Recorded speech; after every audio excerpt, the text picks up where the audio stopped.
the interest rates increasing at the rate that they did, I think was a little bit unexpected, of course. But it's all a matter of perspective. I think if you're trying to live in the past, you're going to have a hard time with this market. But if you're looking forward and you're actually saying, okay, well, hey, there's still some great opportunities here, I don't think that's much of an issue for most people, or for some people.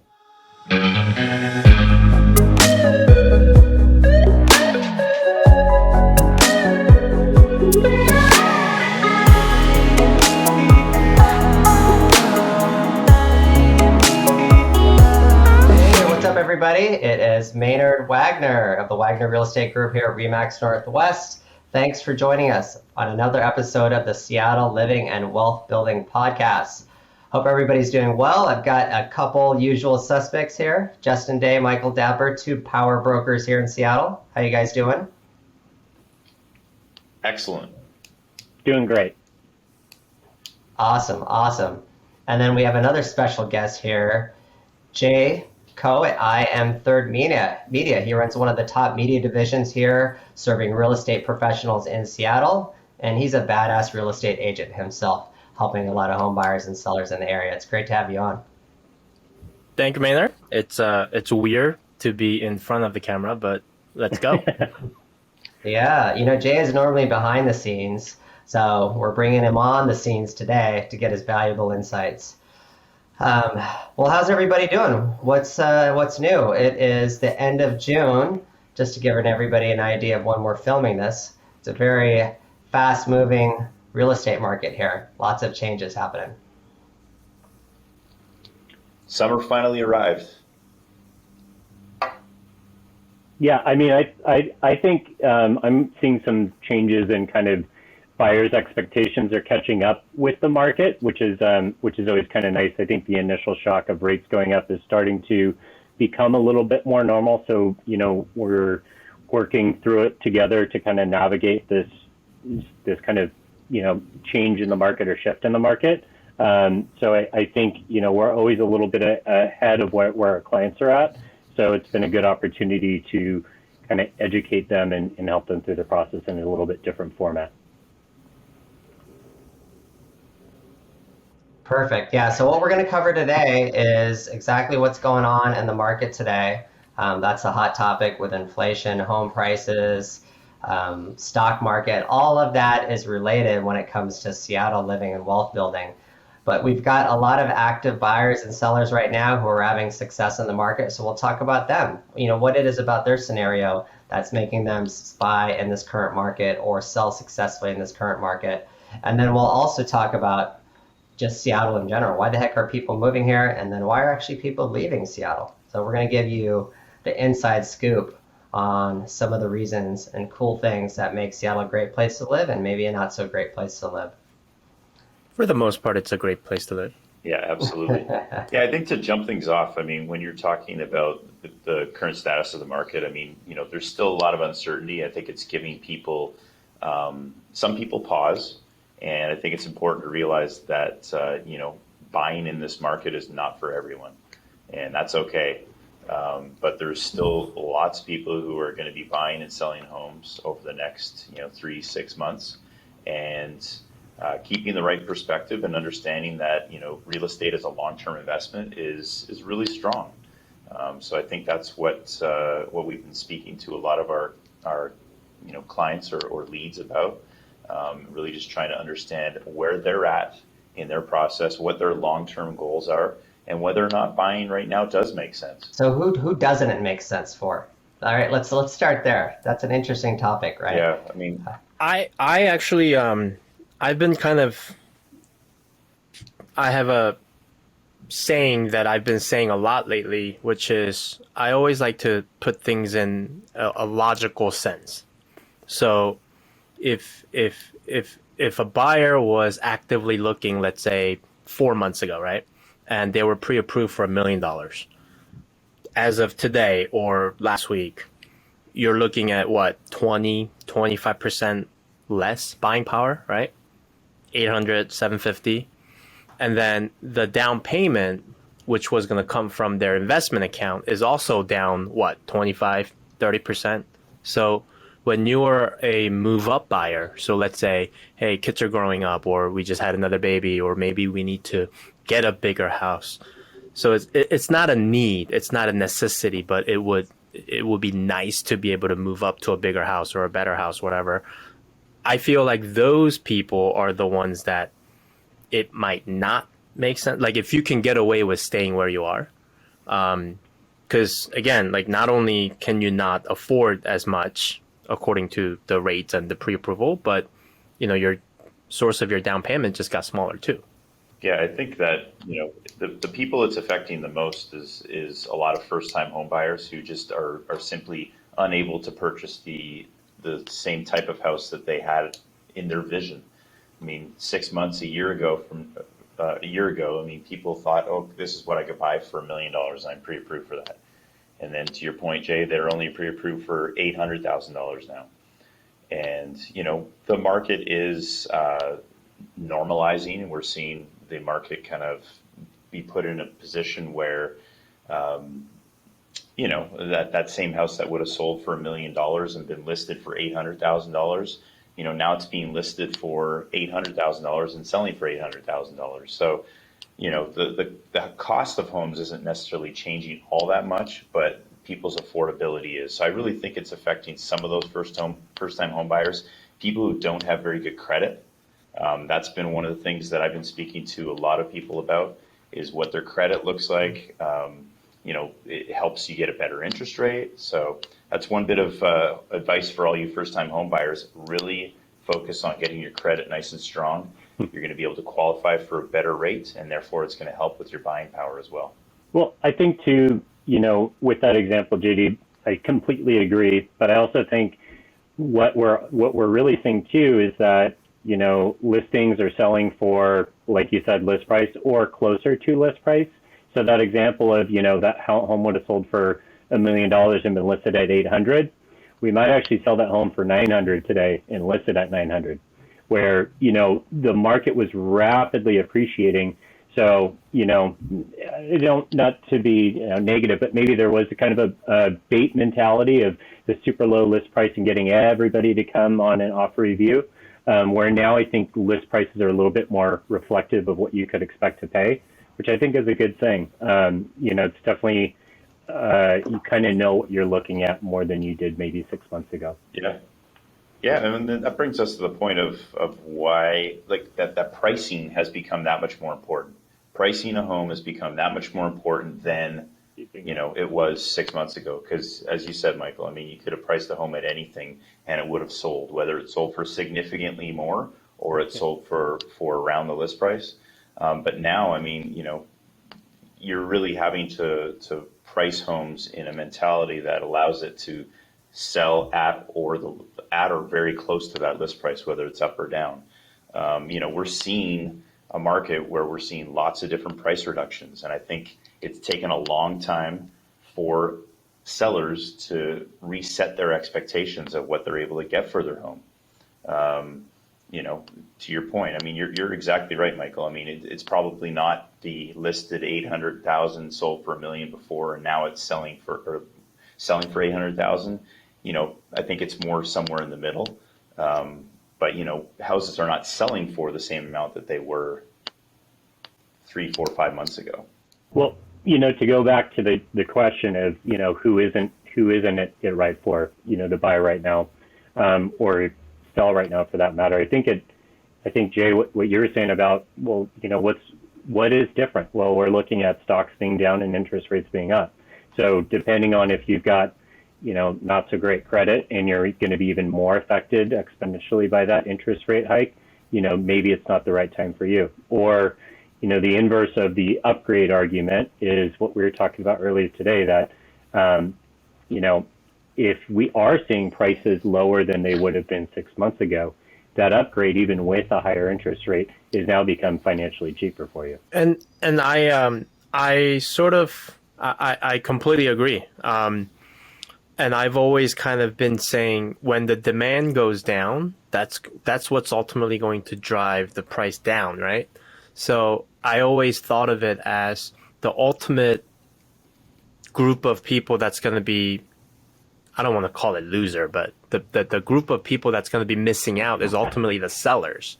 Because I think for the buyers, what's going to happen is that house that may have sold for $1 million, 3 months ago, the same house is now probably going to be, 900,000, 800,000, to a point where your monthly payment, even with the higher rate, would ultimately reach that level where it's going to be equal. Because instead of getting a $1 million house at, 3%, you got a same house for $800,000 at, 5% or whatever. So ultimately, it's the seller that's going to suffer because they didn't sell it 6 months ago. Now it's worth $200,000 lesser. Well, I guess it's potential. Potentially, right? But I guess it's a good. Yeah. Well, I was just going to say, it brings up a good question though of what are people who purchased in the last 3 months or 4 months or 5 months going to say? How are they going to feel about this normalization in the market? And I do feel like this is just you heard it here first. This is my projection, but I'm really feeling like we're not going to see much appreciation or depreciation year over year over the next 12 months. I think if you look back on January, if you look at June of 2023, I really think that you're going to see home prices very similar to what they are right now. So, when you talk to buyers or when you're speaking with people who just recently purchased, I really don't think that we're going to be in a situation where they're going to look back on it as a negative. I just think that we're going to see a normalization of the market where we're going to see subtle fluctuations. You're going to see certain parts of the city, and when I say city, I mean the entire greater Seattle area, that are going to see some price appreciation, and we're going to see other areas that aren't going to have the same levels of demand. That's I think going to be the biggest eye opener for a lot of people is if we don't set sellers' expectations in the right way, people are going to feel like their house is going to be worth the same as it was before, whereas other people are going to feel like it should be worth more or less. And it's important to understand each of those individual markets. So, as the Wagner Real Estate Group, we do a lot of work in the city of Seattle. I do a good amount of work on the north end as well, just simply based on where I live. And, it's really two different worlds now. So it's really important to kind of be very hyper sensitive to what that looks like for each of our clients. Yeah, I think Jay's point about what it costs today is really important to articulate because, yes, we're not at 3.5% fixed interest rates anymore. We're also not maybe at a high, unpredictable escalation price that buyers were faced with just a few months ago. So to give real numbers here, if you were a buyer and you were going to buy your home at $1 million, and let's just say 4% interest rates, right? 4% fixed interest rate, and you put 20% down. So $1 million home, 20% down, 4% 30-year fixed interest rate. Your payment would be $3,819. Here we are, we're just a few months later, because not all homes are selling at the peak prices of 3 months ago. You might get that same home for $900,000.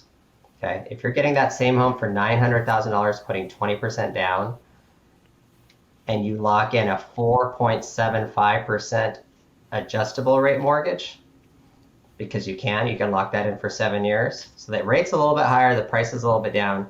Your payment is $37.56. That's actually lower than the $38.19 payment you would have paid 3 months ago.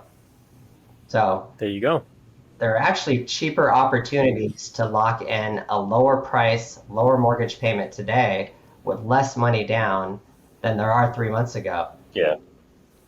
Right. Now, not a lot of people know that. Not a lot of people know that. They just assume rates are higher and it's going to cost them more. And I'm going to play a little producer here and kind of lead you guys into a conversation. You mentioned ARM, and I can totally see some people out there, when they hear that term, they're going to get all, oh my gosh, ARM, as if it's some freakishly bad thing. So what can you guys can we have a discussion on, why it's something people can take advantage of, especially right now when rates are kind of crazy high? Who wants to take that on? I'll take it on. So yeah, I mean, it's definitely something to take advantage of. I think what you're getting at, Jay, is people get freaked out about adjustable rate mortgages because of what happened 15 years ago. But the product itself is not a dangerous product if you know what you're doing. Also, when we're talking about ARMs, a lot of times we're looking at 5-year, 7-year, 10-year ARMs. So, in Maynard's example, when you think about that, the benefit is even greater than that, because down the road, let's say we get back into the threes for your interest rate. If you locked in that 4.75, Maynard, that you talked about on an adjustable rate mortgage, down the road you refinance at 3.2 or whatever you wanted to get 6 months ago. Now you're saving even more, right? So that's where it can be a totally great product, especially in the market right now, because you tend to see a discount on the rate that you get because it is an adjustable rate. So the bank isn't guaranteeing this rate for 30 years, they're guaranteeing it for 7 years. So when you think about it from that side, right, you've exposed yourself to maybe a little bit more risk, but that risk isn't coming till 7 years. And there's still limits on how much they can raise it at that point. But in a 7-year span, you're going to see at least one economic cycle, if not maybe two. So you'll have an opportunity there to improve your rate. And when the average person only owns a house for 7 or 8 years, it kind of makes sense. I mean, that's a big one right there. Right. Especially in our market. I mean, to be very candid, I mean, Seattle is, very tech driven, and, people tend to live in Seattle for 3, 4, 5, 6 years. Amazon RSUs are paid out after 4 years. So, it's definitely something to consider. The one thing I was going to say about adjustable rate mortgages, though, is that it's not for everyone. It's not like the end all be all here. It's not the cure to some people's issues in wanting to buy. But ARMs are a great option for a lot of people. Once again, to go back, if you have good credit, that's a big part of it. If you have good credit, you can, and let's say a somewhat reasonable down payment, you can absolutely get a really great ARM, and refinance even in a couple of years if it's something that you want to do and take advantage of much lower rates. So it's at least a topic of conversation. I'm speaking to almost all of the people that I'm speaking with about real estate right now. It's really talking about interest rates. It's talking about what is going to make sense for them. They have the goal of buying a house. They feel like they missed the boat. But in actual fact, I think there's still so many great opportunities right now for people to take advantage of prices when they're a little bit subdued.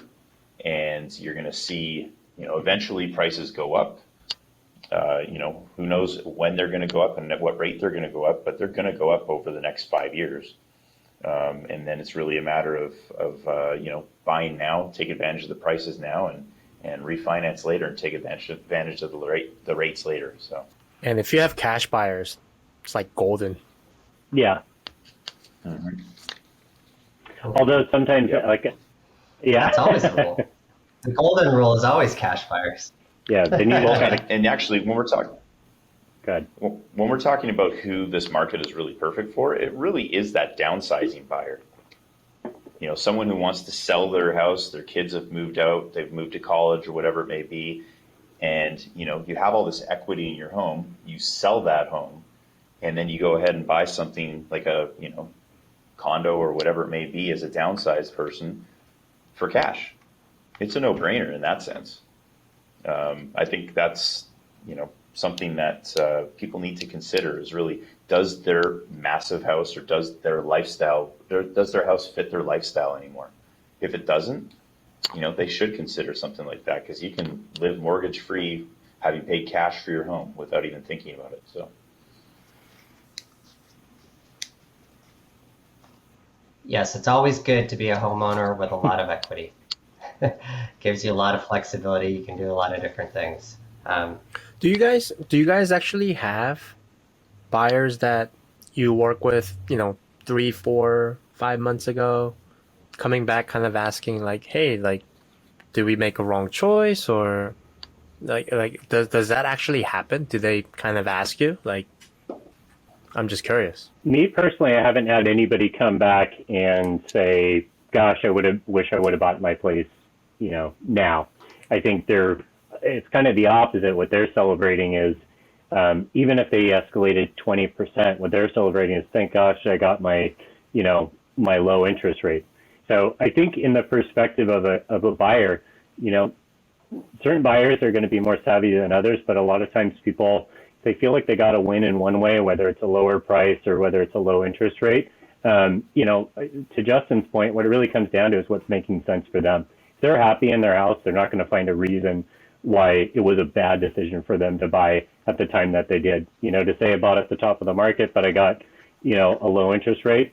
In our examples that we used earlier is kind of the same as saying I bought in a slower market at a higher interest rate. I mean, most people don't end up paying off their houses. All of your first payments are going to go mostly to interest anyways. So, it's really about getting you in there and then building some equity over time, depending on if that's what your goal is. What's really funny to me though is, back 3, 4, 5 months ago is that all home buyers were getting very frustrated with, the multiple offer situations and extreme escalations and all these different challenging parts to what we were experiencing. And everyone was just wishing that we would see a more normalized market, and we would see a market with less buyer demand and more inventory. Oh, here it is. And that's exactly what we have right now. Right. I mean, obviously, it's been driven by a large increase in rates, but at the end of the day, this is what everyone's been waiting for as a buyer. It's just now all of a sudden their affordability is not quite as good. We knew this was going to happen. I mean, this is not something that wasn't expected. The interest rates increasing at the rate that they did, I think, was a little bit unexpected, of course. But it's all a matter of perspective. I think if you're trying to live in the past, you're going to have a hard time with this market. But if you're looking forward and you're actually saying, okay, well, hey, there's still some great opportunities here, I don't think that's much of an issue for most people, or for some people. We bought our house in 2009, and it's the first time we bought a house, and my wife would always, after that, look there, because there were a couple of months where it kind of kept going down a little bit, and she would look things up and be like, oh, it's like, we got it for 325. Can you believe it? We got it for 325. And it says it's worth 290. It says it's worth, like, says who? Redfin. And I'm just like, does it matter? Like, are we moving in the next 12 months or 24 months? Like, if we're just living here, does it matter what the, arbitrary number says? Because last time I checked, I'm still writing the same amount of check for mortgage. So if anyone is feeling that way, unless you purchased it with the intent of flipping and making a profit, like if that's your home that you're going to be living in the next 5 to 7 years, it literally has like zero meaning, in my opinion. Yeah, that's a great point. I think I've said the same tune with almost every respective buyer that I work with, and maybe it's because I don't work with a lot of flippers or speculators. It's also maybe because I can't predict the market. So when somebody goes, hey, is it a good time to buy and what's it going to be worth in a year? Well, I can't tell you for sure, but I know if you're investing in real estate and you hold on to it for at least a few years, you're going to be fine no matter the market. So I said that a year ago, I said that 18 months ago, I said that 3 years ago, I said it 5 years ago, and that answer still holds true. So it's always something to think about, is what are your reasons for getting into the market, and do you intend to hold real estate long term? And in 95% of the cases, you're going to be fine. Like, don't look back. Don't ever look back, right? Just always look forward, and you're going to be fine. Well, when was the best time to buy real estate, guys? Yesterday. 10 years ago. I mean, I say this to people every day. Yeah, what's the best time to buy Microsoft? When it was Microsoft got the best created. time to buy real estate was yesterday. Yeah. The best time to buy was yesterday. It's as simple as that. And especially if you look at real estate as a long-term investment, it's how you build generational wealth. It's how you build long-term, large appreciating assets. We've had on this podcast, we've had several different people. Yes, of course, they did these different things in appreciating a heavily appreciating market. But when you generate equity and you're able to build some equity, you can take some of that equity and buy another property. And all of a sudden you have 2 properties, and then you have 3, and then 4. These are still things you're able to do in this type of market. It's a little bit more challenging, but it's still something that people can do. Yeah, each one of those guests who accumulated all this wealth through the purchase of real estate will tell you that they had no idea it was going to do this well, right? Right. So that, and we have no idea, like truly, what it's going to be like 3 months from now, 6 months from now. Look what happened in the last 2 months. There wasn't anybody who was predicting exactly where we are today 2 months ago. Not really, right? So get out of the prediction game and get into the buy and hold real estate game, and then you're going to be fine. So Jay, you don't go back and think about what Redfin said about your house in October of 2009. It doesn't make a difference, right? No, not at all. The only regret I have is we purchased in Bothell in the Maze Pond area because of the proximity to the church we were going at the time. The only regret I have is why we didn't buy in Bellevue. Because I mean, we could have, but we were literally just like, let's just stay close to church. So, fair enough. That's fair enough. I mean, Bellevue obviously has been one of the most appreciating markets of all our markets. So, yeah, you would have been a little bit wealthier. But so has Bothell. But so I actually have a client who just recently purchased a house as an investment property, and not only did he just purchase a house as an investment property, but he plans to purchase another house in the next 6 months, so before the end of the year, as an investment. And so I asked him, so what's making you excited about this market that we have? And he said, right now, I don't care what the market looks like. If I have the ability to purchase something, I'm purchasing it with long-term, interest. So he's looking at it as a 30-year investment. I mean, this is a young guy. He's a tech guy, and tech guy who makes a good salary, but he's not qualifying for his loans based on some crazy salary or crazy inheritance or anything like that. He is simply, going about it by finding renters for these properties that he's purchasing. He's showing proof of income or proof of the ability to be able to cover the mortgage. And then he goes and he's buying another one. And then he's buying another one. At the end of the day, he's going to be sitting there, 30 years from now when he's paid off all these mortgages, because he's not going to sell them. He's going to buy them and he's going to be sitting on them for the next 30 years and he's going to be loving life.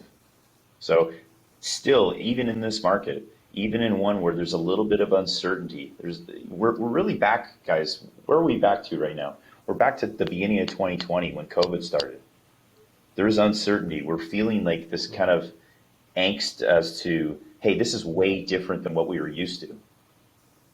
Right? It's not, it's obviously not quite as extreme as COVID, of course, but it's similar. It's just a very drastically changing mindset. And, I think when people take a step back and realize that, hey, we're actually back in a normal market. This is not an odd market. This is what is normal in the world of real estate. Just it hasn't been normal for a few years.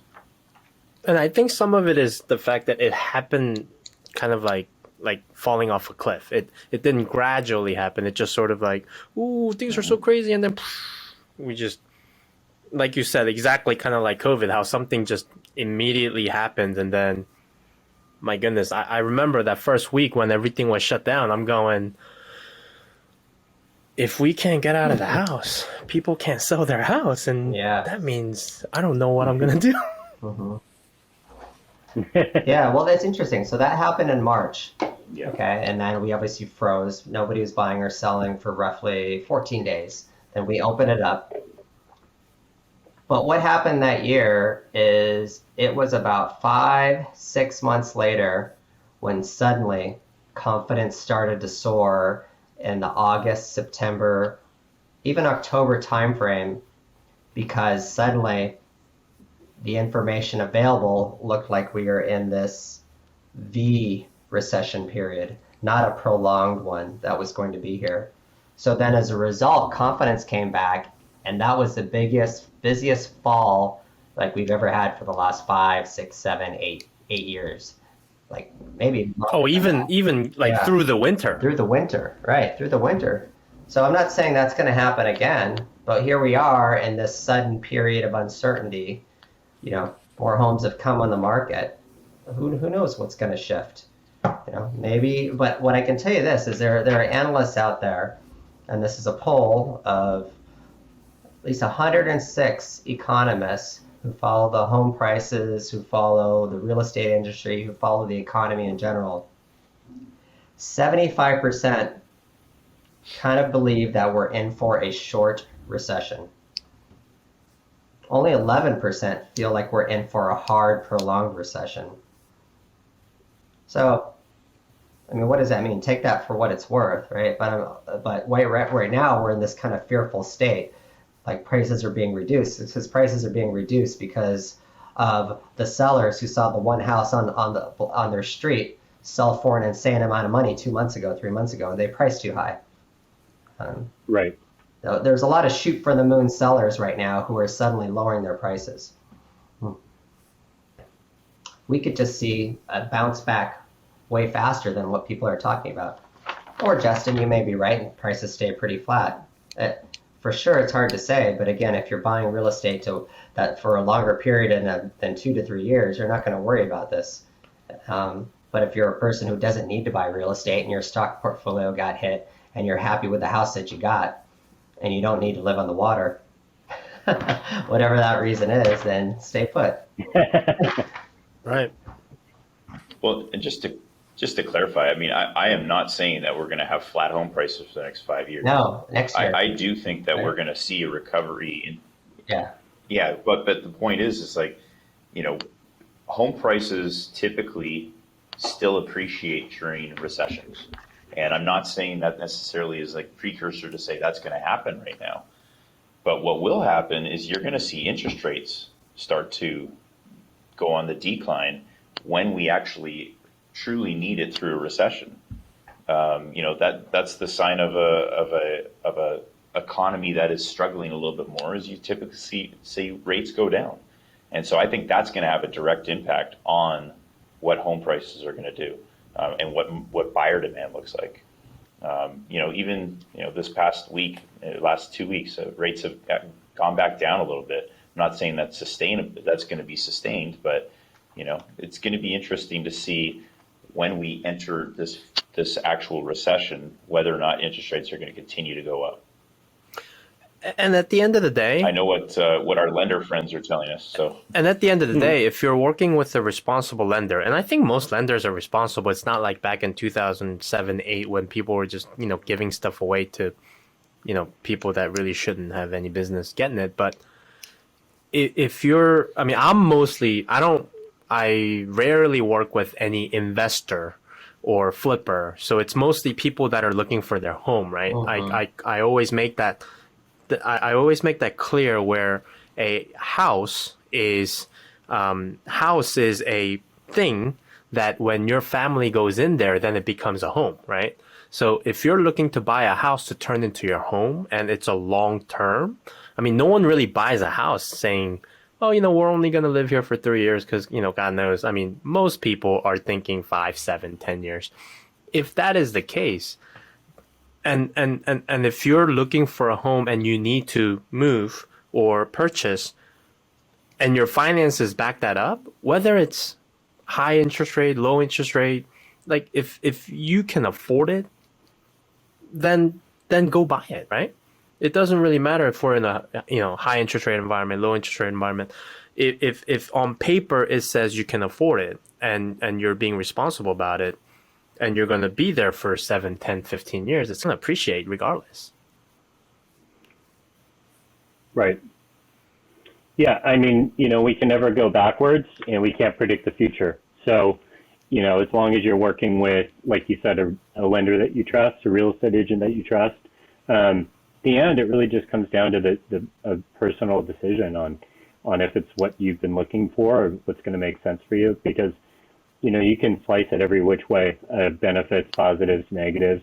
But in at the end of the day, to use that phrase, it really is about if it's a good fit or not. Yeah, well, and that's just showing that everyone's situation is different, and we need to have people feel comfortable enough to use the resources that are available out there. Us as real estate agents, and these lenders that we work with that can help navigate the situation for them. Everyone's situation is different. ARMs are not going to make sense for everyone. 30-year fixed mortgages aren't going to make sense for everyone. Hey, 15-year mortgages are a great option for a lot of people as well. You can take advantage of some really great rates with 15-year mortgages, but for some people, they just can't afford the monthly payment.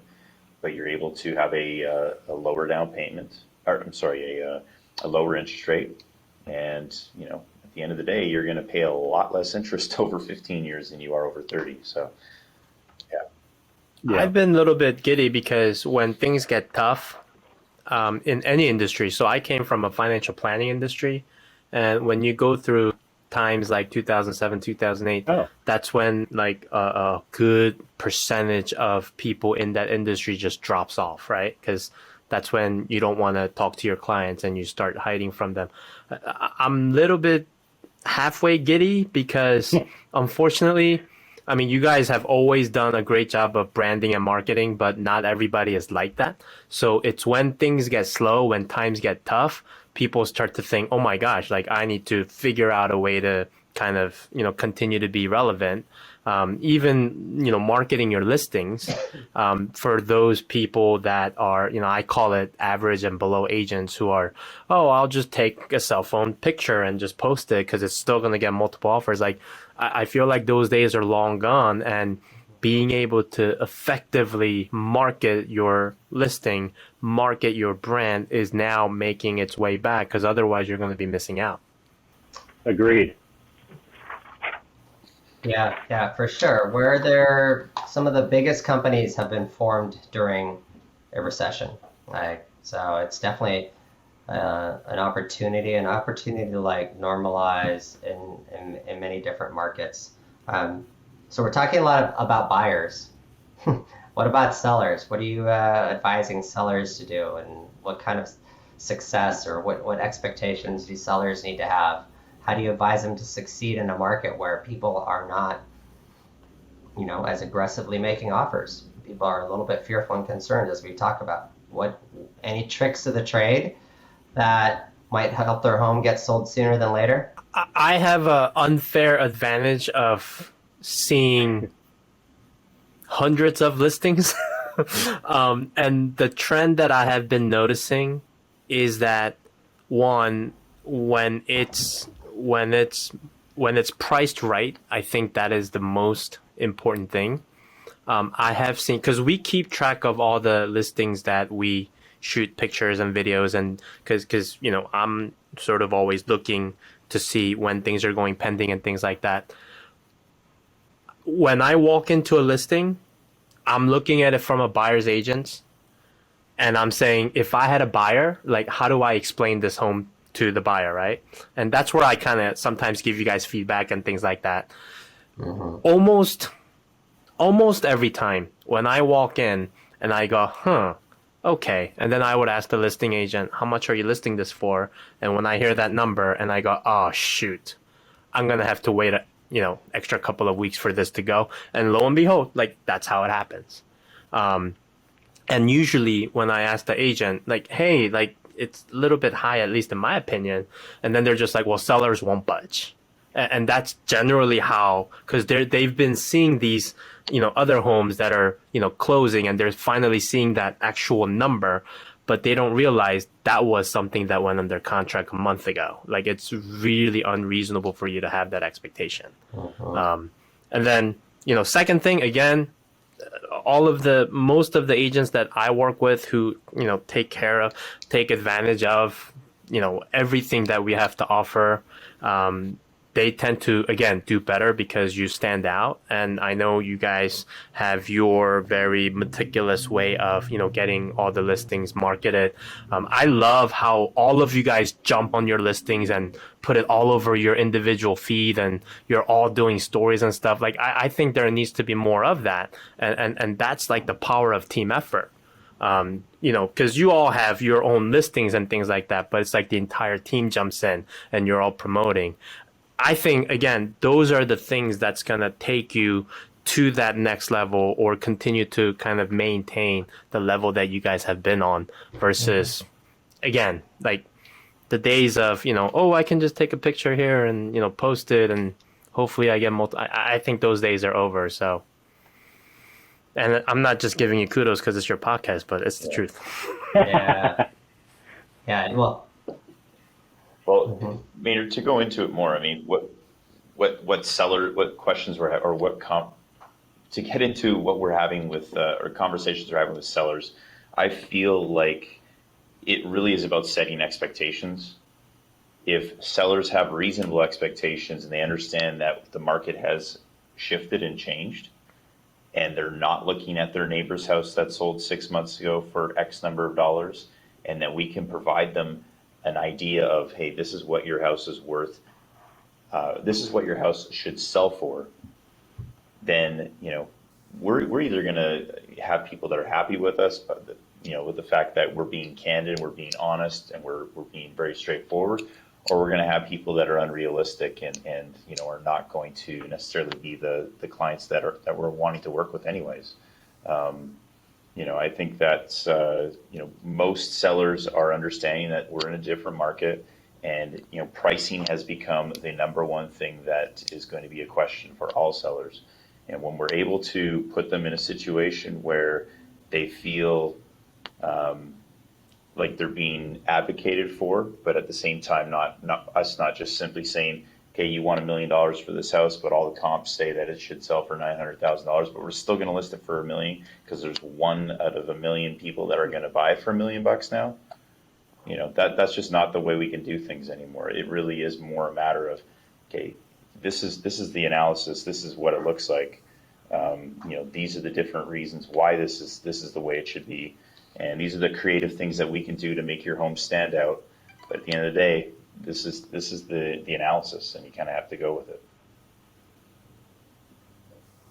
yeah, for sure. What do you I think guys, in a lot of inventory, in a sea of sameness, I've been using that phrase, in a sea of sameness, lots of inventory, lots of choices out there. It's all more important to make your property stand out through effective marketing and presentation. That's the one thing that we can control, in addition to how we price the property. Even a property that is priced about a week ago and hasn't sold, the seller needs to understand that that property hasn't sold. And so you actually can't look at that price as something you should price similarly to, or a little bit lower. You got to look at what is selling, and then not pricing to the standpoint where you're trying to catch up. Because if you don't price it right at the beginning, then somebody else is going to see your home sit. Then they're going to price lower than you. Then you're going to price drop, and then they're going to price drop, and that's actually bad for the market. So, Right. Definitely requires a different conversation. Yeah. What's interesting, Maynard, is that I think all sellers tend to look at their own house with rose-colored glasses. Right. They look at it and they say, our house is way better than the house next door. But at the end of the day, it doesn't really matter what the seller thinks of their own house. It matters what the buyers think of their own house, of the house. So I really think that, being able to, because we're still seeing multiple offer situations in a lot of homes. Let's just make that clear. It's not like we're not seeing it at all.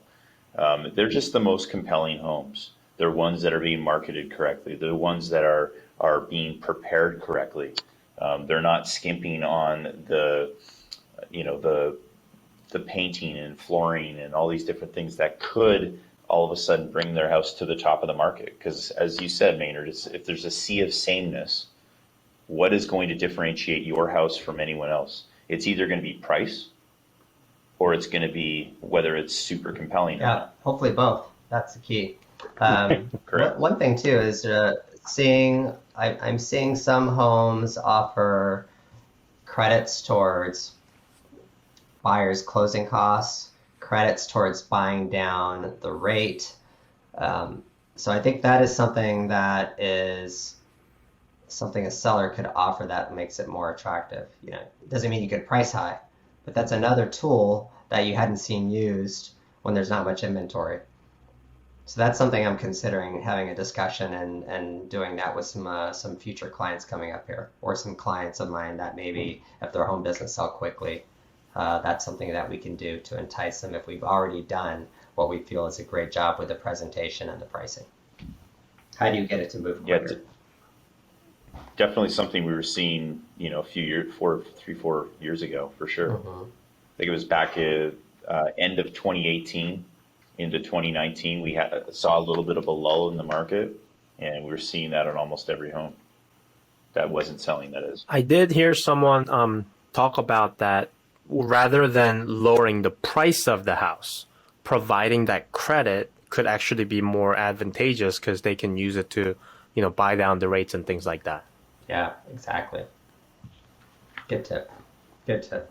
Yeah, and my opinion on it, I'm not necessarily sure that unless it's a affordability thing in terms of being able to afford a monthly payment, I'm not necessarily sure I would recommend people doing that, because I think that money is going to go wasted. I think that they're going to refi in the next few years, and at the end of the day, if they can afford the monthly payment right now, take that credit in actual cash, or simply a reduction in purchase price if you want. But I just don't necessarily think that a quarter point difference in your interest rate is going to be that big of a difference.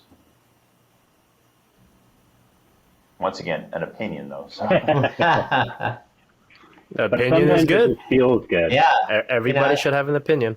yeah, absolutely. Right. It just depends on that individual. You can go, hey, this lender's giving me this person's giving me $10,000 to buy down the rate 50 basis points. Well, that's something I know is a fact today. So yeah, let's take it. Versus guess where it's going to be 2 years down the road and assume you can refinance. I mean, that's the other way to look at it. It just depends on that particular, buyer's mentality. You're 100% right. So why are people moving here? What's the cool thing about Seattle? What's the cool thing about some of the neighborhoods that you see your clients moving to? Yeah, I just think that Seattle, as a city has changed a lot, and so we're seeing, like I've been saying this for a while, I really think that we're going to see a bit of a push towards living in more urban environments again.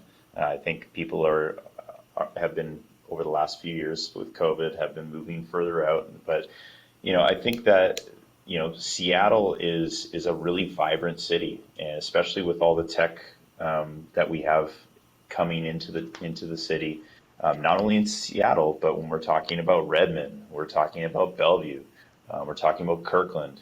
I mean, these are areas that are really, really flourishing, and they're going to continue to flourish.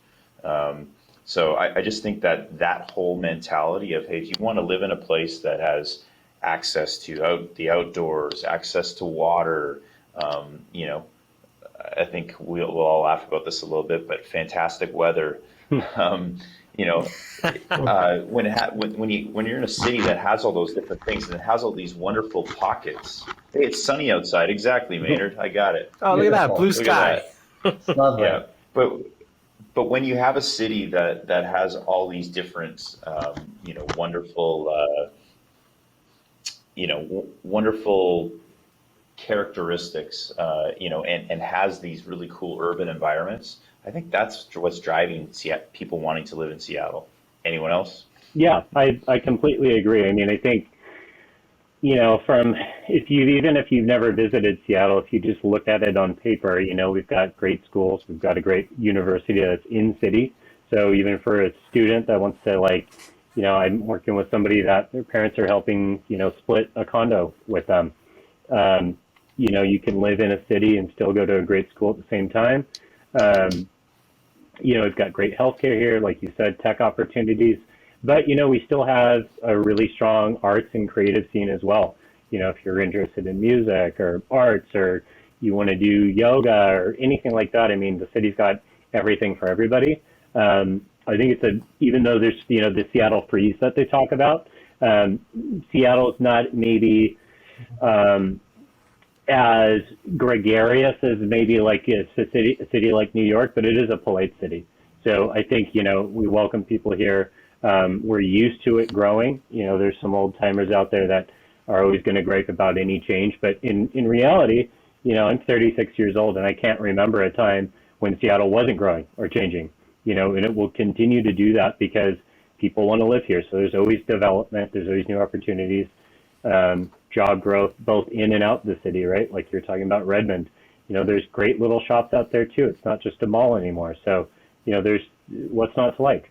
And I think Seattle is going to continue to grow because I remember when light rail started to, they got started with the construction and stuff. My wife was like, "Hey, I guess that means we're the traffic is eventually going to get better." I remember telling her, "Well, unfortunately, I don't think the city of Seattle or this region they decided to build the right light rail so that." We can have better traffic. I think they're smart enough where they're anticipating our area growing even more. So it's not necessarily to, decrease the amount of traffic right now, but it's to prevent, increased traffic because of the fact that we're, expecting for more people to, come to this area. Yeah, I've got a pretty unique perspective on this just simply because I'm from Vancouver, Canada originally, and I intended to live in Seattle for 2 years. We moved here with the intention of living here for 2 years, and 15 years later, we're still here. And I think the main reason is because we're obviously very close to where our family is and our friends up north of the border, but a big part of it is we really just made it home, and it felt like home to us. It was hard to leave. We had lots of opportunities to leave, but it was just hard to leave. So, I think for us, that was the biggest thing. We just felt like we just couldn't leave. Yeah. I mean, we just kind of entrenched our lives here and built some great relationships. And, I can't imagine really living anywhere else full time anyways. I would like to live in Phoenix in the wintertime, but that's for another day. Yeah, people move here for all kinds of different reasons. I think a lot of it is related to job growth, though. All right, people need to get paid, and people need to be able to afford housing here. So if you look at most of our buyer clientele, many of them haven't been here. They're new to the area, last 3 years, 5 years, 7 years. A lot of people are like, with COVID, everything is changing. People are moving out of the area. They're moving to Austin. They're moving to Phoenix. Well, I got a client right now selling their $2 million home in Austin. They've lived for actually $1 million home in Austin, but they've lived here for 4 years and they decided they want to stay here longer. So now they're looking at a $2 million home here.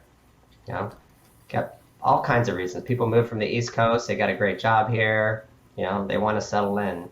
People who say the weather's not good here. You got tons of people who move here and say, I'm moving here because I love the weather. Right. You got four seasons. All the reasons that people move are often the reasons people leave. Like some of the things I say are wrong with Seattle are traffic, which you just kind of touched on. But that's part of a growing city. I just said the weather sucks. But then on the pro side, the weather's great because it's cool, it's moderate. You can go hiking. Suddenly it's 80 degrees out. You think, perfect weather to go hiking. People go, it's too hot. So it's an interesting place. We've got great food, good weather, so much to do here. Got good beer. This is Ruben's Brew. I was wondering what that was. If you haven't been to Ballard, the Ballard Brewery District is famous. Yeah. Article in the New York Times. People will always continue to move here, and I'll continue to stay here while also investing real estate in other markets like Phoenix. Well, and I think part of any city and living in it is your right to complain about it. So like people complain about everywhere that they live, right? Because they live there. So, I have thought about moving before, and for my family's here, I actually enjoy the weather. When summer comes around, you really appreciate it. And like everybody in Seattle says, we've got the best summers, and I swear to God, it's absolutely true. But I think with growing, I think Seattle as an identity, for whatever reason, we never thought of ourselves as a big city, even though we've got all this stuff here.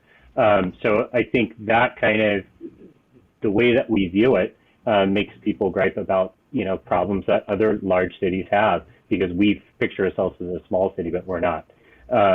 So I think there's things that are maybe a detriment by living in any large city, but it's nothing unique. And I think Seattle it's one of the best places, and people know that. I mean, this has been one of the top cities to move to for a really long time for a lot of reasons. Yeah, there's always something. And don't right? forget, we have lots of Exactly. suburbs. Like, it's not Seattle Metro. We have Exactly. tons of suburbs. Right. Yeah, that's good clarification. We have to talk about Seattle pretty broadly, but like different pockets, different neighborhoods are all within miles of each other. Neighborhoods can change within blocks, but then I was looking through all the homeowners clients that we've helped, and we say Seattle, but we've got Bellevue, Lake Stevens, Renton, Normandy Park, like all over, Kirkland. So we talk about Seattle in the broader sense, but it's very different. Right. We're not talking about living underneath the Space Needle, and that's it. Where people that don't live in the city think of that's what we mean by Seattle. It's not. Majority of people that we now, not yet. Don't they pass out free Starbucks? You guys should do a show on walking across the street. Yeah. Right. You guys should do a show on like top 15 suburbs in Seattle. We could. Ballard. Top in what way? It depends. Just come up with the criteria. Yeah. A client, and then I was helping. I'm in North Capitol Hill, which is this is the Austin client, and Columbia City is a neighborhood they're looking in, and there's this exquisite new construction home built in 2022. I'm in North Capitol Hill, which is about 10 minutes from the Space Needle, for those of you people who don't know the area. But Columbia City is a whopping 22 minutes away, yet you can buy a $2 million home there that's 3,500 square feet, and that same home, if you moved it into the Magnolia neighborhood or Queen Anne neighborhood, would be $4 million. Yet Columbia City is a pretty cool, hip neighborhood, just with a little bit more kind of financial diversity and feeling, and it's kind of up and coming. So that's, those are the cool things that we love to do, is educate buyers about the differences in the neighborhoods, what's cool about it and why you can get more for your money here than another place, Or another example is we've got a client who, just like Michael said, they've got students who are going to school here in the area, University of Washington, North Seattle Community College, and they want to know, is this house that's 1 block from Aurora Avenue a good place to buy? Probably not a good place to buy, unless you're looking for a nighttime job. So,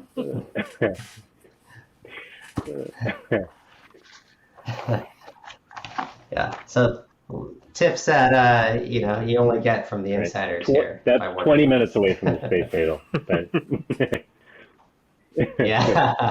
Yeah, exactly. Wow, we've been talking for an hour. Time flew by. Yeah. That was fun. Well, awesome to have you on, Jay. Really appreciate getting your insights. Thank you. I mean, I'm technically here every episode, just not talking or on camera. Yeah. So as you guys have heard today, right, there's some, pretty strong opinions about what we believe is happening here in the market. So, some prediction about where things are going. But also the reality that we can't necessarily predict everything, right? And each buyer, each seller has a unique situation, and it's our job to help you kind of learn about your situation and then how, your buying decisions or selling decisions may be impacted. We're here to educate, we're here to inform, and we're here to help you succeed no matter what your goal is. And share some cool stuff about our awesome city that we live in, not just city, area that we live in. Yeah.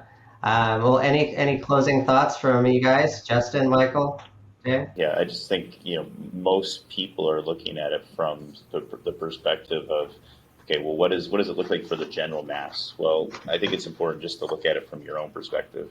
And, if buying or selling a house in Seattle is what makes sense for you, let's talk about it. Let's figure out, what that should look like. But, no one lives in a box. Everyone's situation is different. And, especially when the market's changing like it has over the last couple of months, it's even more important to have those conversations. So.